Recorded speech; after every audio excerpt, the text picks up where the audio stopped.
Hi folks, Chris here of Strata Art Studios. Today's video is just showing how I cut my rubber molds for lost wax casting. The first thing that I normally do is just grab a ballpoint pen and mark the center line of the mold where I'm going to cut.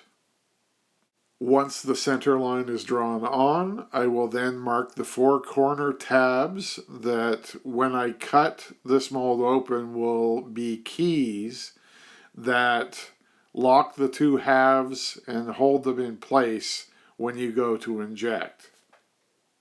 Now, using a scalpel, I will simply cut along those guidelines until I have my mold separated. I have found that using a new blade every time you cut a rubber mold is important. A sharp blade cuts easier and with less force, so you have less chance of slipping and cutting yourself. It also allows you more control because you're not trying to force things. When you're working with a scalpel, always remember that you're working with a sharp tool and you can cut yourself. There are lots of tools on the market for holding your rubber mold solid. You can even just simply lock it into a vise. By putting it into a vise or some other clamp system, this may give you more stability and control. Remember, it's a sharp knife and it's all about control. I normally cut the four corner tabs as my starting point. The size of these tabs can vary in size. You just have to remember what you have molded and adjust them accordingly. You don't want what you have molded overlapping into the tabs because that can cause issues when you go to inject sometimes in getting the waxes out of the mold. Once I have those four tabs cut, I then start to work the mold, the two halves of the mold apart. As you saw there, I was removing the injection button base from the mold before I cut too far. It's always inevitable when you're cutting molds that your knife blade will come in contact with the metal model that's on the inside.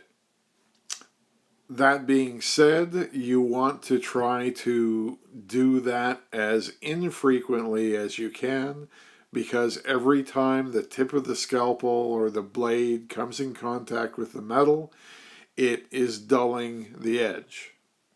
Now, working through the center into the model, I'm still trying to cut a flat plane from the outside edge into the model. As you get farther into cutting a mold open, you have less resistance when you're pulling things apart.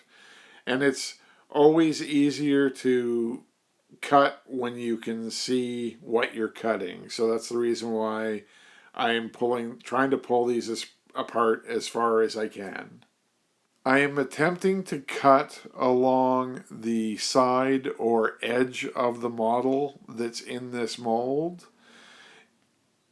That way, the mold line, when you actually inject it with wax, is in a spot that's easily cleaned and not as noticeable as it would be if you skipped across the front of the design or the back of the design, where you could possibly then have a mold line that you have a lot more cleanup to do. I'm almost to the point in this mold where I can actually remove the model and finish cutting it without the metal in place. This mold is made from Castaldo Gold and No Shrink Pink. I find it's a good combination. I have also used silicone mold rubber. It works well for some projects. My recommendation is find what works easiest and best for you, though. Don't be scared to try new materials and new tools, but use what works for you. I'm almost finished cutting this mold apart now, so as the video comes to an end, I just want to say thank you so much for watching. I hope you got something out of it. If you have any questions or comments, please feel free to drop them below. I'll answer them as best I can. So, thank you so much once again. There are more to come. Bye for now.